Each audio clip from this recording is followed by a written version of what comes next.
अस्सलामु अलैकुम। तो आप देख रहे हैं मान इंफोटेनमेंट टीवी।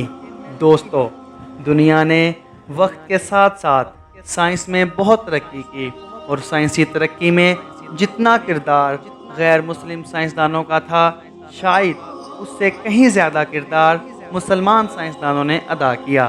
तो आज की वीडियो में हम आपको बताएंगे दुनिया के 5 बेस्ट मुस्लिम साइंसदानों के बारे में। तो आज की वीडियो बहुत इंटरेस्टिंग होने वाली है। वीडियो में आगे बढ़ने से पहले अगर आपने हमारा चैनल सब्सक्राइब नहीं किया तो चैनल को सब्सक्राइब कर दें और बेल आइकन को प्रेस करना मत भूलिएगा, ताकि हर आने वाली नई इंफॉर्मेटिव वीडियो आप तक सबसे पहले पहुंच सके। तो आए चलते हैं अपने टॉपिक की तरफ।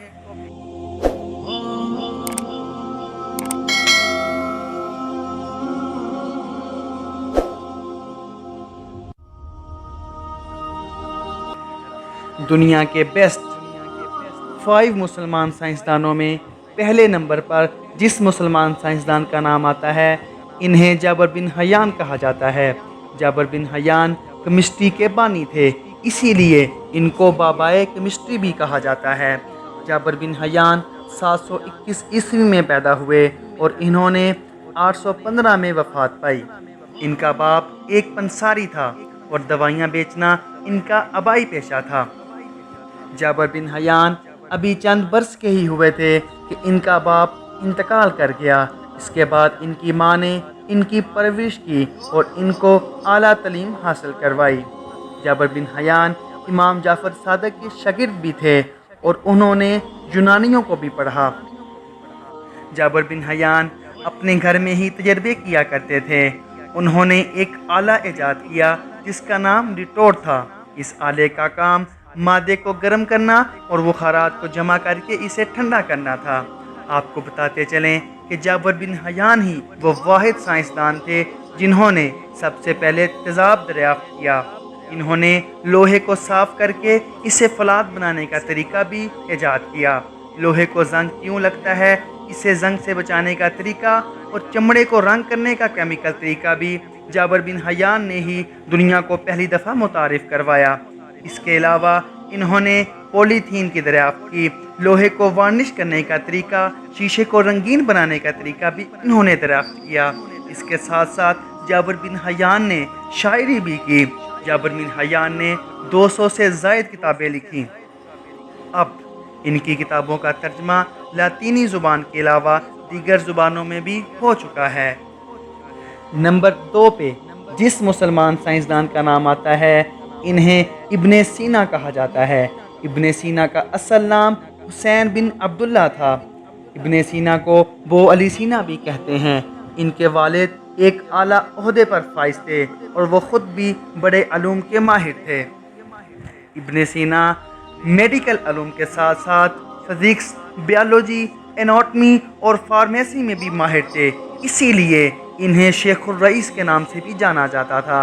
इब्ने सीना ने 10 बरस की उम्र में ही कुरान मजीद हिफ्ज़ कर लिया और बचपन में ही रियाजी की तालीम मुकम्मल कर ली। इनके मैथ के उस्ताद एक सब्ज़ी फरोश थे और इब्ने सीना के बारे में कहा जाता है कि उन्होंने 16 साल की उम्र में तिब का मुकम्मल अलूम हासिल कर लिया था। इसके बाद मंतिक की किताबों को भी मुतालिया किया और फ़लसफ़ा को भी पढ़ना शुरू किया। 18 साल की उम्र में इनकी शोहरत दूर दराज के इलाकों में फैल गई और ये अपने दौर के बहुत बड़े माहिर तिब्बियात हैं। और एक हैरान कुन बात यह है कि इब्ने सीना ने अपने दौर में सियासत में भी हिस्सा लिया और ये वज़ीर भी रहे। इब्ने सीना सैर व सफ़ाहत के भी बड़े शौकीन थे और ये मरीज़ों के नफ्सियाती इलाज के भी बड़े माहिर थे। बो अली सीना ने 100 से ज़ायद किताबें लिखीं और इनकी मशहूर किताबों में अल कानून फी तिब की किताब सबसे मशहूर है, जिसके बहुत से मुतराजिम हो चुके हैं। 17वीं सदी तक ये यूरोप में पढ़ाई जाती थी। नंबर 3 पे जिस मुसलमान साइंटिस्ट का नाम आता है, उन्हें अबू बकर मोहम्मद बिन ज़िक्रिया अर्राज़ी के नाम से जाना जाता है। अबू बकर बिन मोहम्मद ज़िक्रिया अर्राज़ी 854 ईस्वी में पैदा हुए।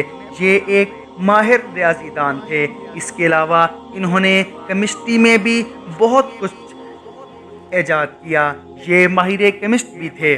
ان کی کتاب کا نام کتاب الحاوی ہے۔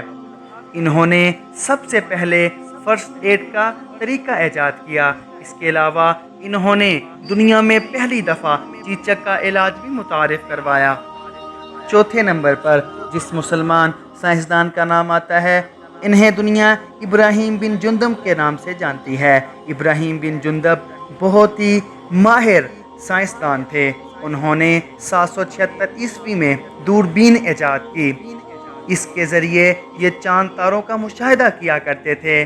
دوربین میں 2 نلکیاں تھیں، ایک نلکی فکس تھی اور دوسری کو حرکت دی جا سکتی تھی۔ یہ نلکیاں کسی اوپری جگہ پر لگائی جاتی جس پر کھڑا ہو کر ابراہیم بن جندب انسام فلکی کا مشاہدہ کیا کرتے تھے، اور یہ خلیفہ منصور کے ہم اثر بھی تھے۔ ابراہیم بن جندب ماہر علم فلکیات بھی تھے۔ نمبر 5 پہ جس مسلمان سائنسدان کا نام آتا ہے، انہیں احمد بن سجستانی کہا جاتا ہے۔ احمد بن سجستانی 951 عیسوی میں پیدا ہوئے اور انہوں نے 1024 عیسوی میں وفات پائی۔ انہوں نے زمین کی گردش کا نظریہ پیش کیا۔